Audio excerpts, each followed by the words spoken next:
नमस्कार साथियों, कैसे हैं आप सभी। आशा करता हूँ आप सभी अच्छे होंगे। तो चलिए शुरू करते हैं आज का प्रवचन। तो आज का प्रवचन क्या है? तो आज का प्रवचन है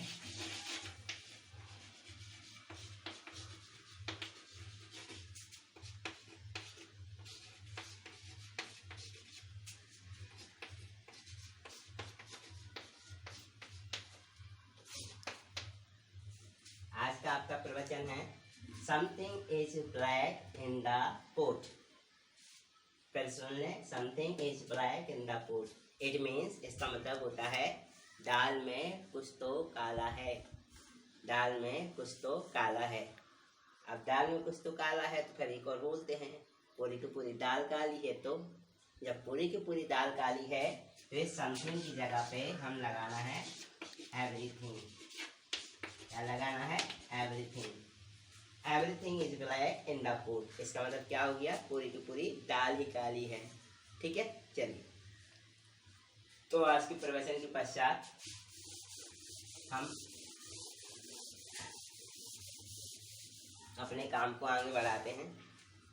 कल मैंने आपके लिए जो बताया था वो हैव था, और वो अधिकार के लिए बताया जाता है कि जैसे अपनी किसी चीज़ पे अधिकार हो तो हमें आपका प्रयोग करते हैं आई हैव आ कार। मेरे पास एक कार है। और यदि ये चीज़ हमें है ना पास्ट में बतानी है तो उसके लिए हम प्रयोग करते हैं हैड का। किसका? हैड। हैड का प्रयोग किया जाता है। मेरे पास एक कार थी तो आई हैड आ कार। मेरे पास एक कुत्ता था, आई हैड आ डॉग। मेरे पास एक गाय थी, आई हैड आ काउ। मेरे पास एक बंगला था, आई हैड आ बंगलो। मेरे पास एक फुटबॉल थी, आई हैड आ फुटबॉल। मेरे पास एक खेत था, आई हैड आ फील्ड। है ना? अब देखो कितने सारे वाक्य आप बना सकते हैं। पास्ट में कोई चीज़ थी जो भी आपको प्रिय हो, अच्छी लगती हो, है ना। मेरा एक भाई था तो क्या बोलेंगे? I had a brother. मेरी एक बहन थी, आई हैड आ सिस्टर। है ना। तो ऐसे बहुत सारे वाक्य बनते हैं। तो चलिए अब सभी की एक्सरसाइज करके फिर आगे बढ़ते हैं।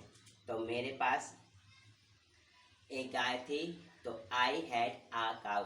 तुम्हारे पास एक गाय थी, यू हैड आ काउ। हमारे पास एक गाय थी, वी हैड आ काउ। उनके पास एक गाय थी, दे हैड आ काउ। ठीक है। बट लड़कों के पास एक गाय थी, बॉयज हैड आ काउ। लड़कियों के पास एक गाय थी, गर्ल्स हैड आ काउ। अब आपने देखा है कि ये आपके आई वी यू थे और प्लूरल नाउन के साथ बना दिया, हैड आया। अब इनके अलावा दूसरों के साथ हो तो सोचने की जरूरत नहीं है, इनके साथ में भी हैड आएगा। क्यों? क्योंकि हैड ऐसी क्रिया है जो सभी के साथ आती है और ये किसी के साथ भेदभाव नहीं करती। तुम भी हमारे, तुम भी हमारे, सब आ जाओ। है ना। चलिए, तो अब उसके लिए ही के लिए बनाए तो उसके पास एक गाय थी तो क्या बोलेंगे? He had a cow.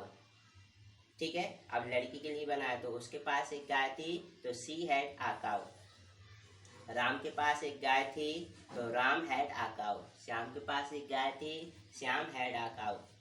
हैं? सविता के पास एक गाय थी, सविता हैड आ काउ। तो किस प्रकार के बन जाएंगे, है ना। चलिए, दो और एक्सरसाइज करते हैं।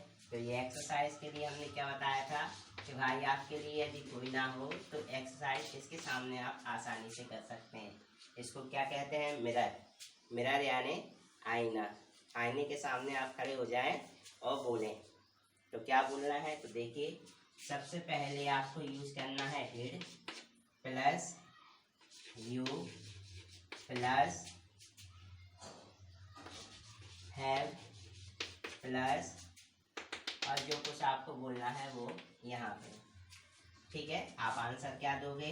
यदि पॉजिटिव है तो यस, आई हैड और वो चीज़ का नाम, और यदि नहीं तो नो, आई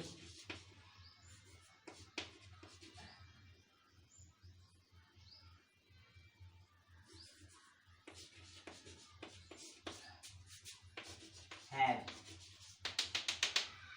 अब आप यहाँ पे देखें कि डिड के साथ में हमने एफ का यूज़ किया तो यहाँ पे भी तो डिड है। तो डिड के साथ में हैव का ही यूज करते हैं, लेकिन ये चूंकि आपका पॉजिटिव आंसर है तो इसलिए यहाँ पे हैड का प्रयोग करते हैं। अब कैसे, तो ध्यान से देख। इसमें हमने कहा क्या तुम्हारे पास एक गाय थी, तो did you have a cow, तो हमने उत्तर दिया yes I had a cow, no I didn't have a cow. तो मैंने क्या कहा, मैंने कहा हिंदी में कि मेरे पास एक गाय थी, मेरे पास एक गाय नहीं थी। ठीक है ना।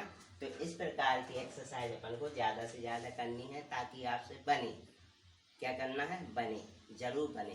ठीक है ना। चलिए तो शुरू करते हैं। और क्या तुम्हारे पास एक मुर्गा था, तो क्या बोलेंगे, did you have a cock, yes I had a cock, no I didn't have a cock. क्या तुम्हारे पास एक बंगला था, तो did you have a bungalow, yes I had a bungalow, no I didn't have a bungalow.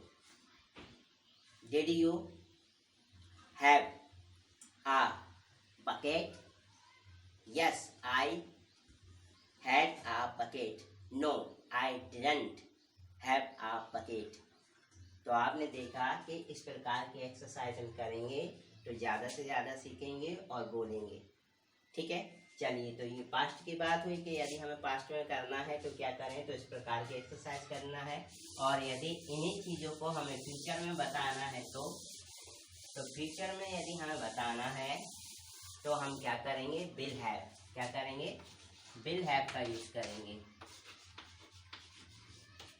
किसमें बताने के लिए, फ्यूचर में। कैसे, मेरे पास एक गाय है, आई हैव अ काउ, मेरे पास एक गाय थी, आई हैड अ काउ, मेरे पास एक गाय होगी, आई विल हैव अ काउ। क्या बोलेंगे, आई विल हैव अ काउ, है ना। मेरे पास एक बंगलो था, मेरे पास एक बंगलो है, तो आई हैव अ बंगलो, मेरे पास एक बंगला था, आई हैड अ बंगलो, मेरे पास एक बंगला होगा, आई विल हैव अ बंगलो। तो फ्यूचर टेंस में बताने के लिए हम विल हैव का प्रयोग करते हैं। और विल हैव आप सभी के साथ लगाएं, ये भी सब सही है। ठीक है। शैल का प्रयोग अब ना के बराबर होता है, विल ही अब होने लगा है सभी के साथ, तो विल हैव ही यूज करें। I will have, you will have, we will have, they will have, he will have, she will have, Ram will have, Shyam will have, सभी के साथ। चलिए तो इसकी भी थोड़ी सी एक्सरसाइज कर लें। अब अपन के सपने तो बड़े बड़े होते ही हैं, और सपने हम देखते हैं और सोचते भी हैं कि ये सपने हमारे सच हों, और ये सपने सच करना है तो विल हैव हमें यूज करना पड़ेगा। तो कैसे सपने, बस सपने ही तो देखते रहते हैं, मेरे पास ये होगा, मेरे पास वो होगा, मेरे पास फलाना होगा, तो चलो उन्हीं को अपन बनाते हैं। तो क्या क्या आपके सपने हैं भैया, बताइए हमें भी। मेरे पास एक कार होगी, ये आपने सपना देखा, मैंने भी देखा, मेरे पास भी नहीं है, तो I will have a car, है ना। मेरे पास अपना खुद का घर होगा, है ना, तो I will have own house.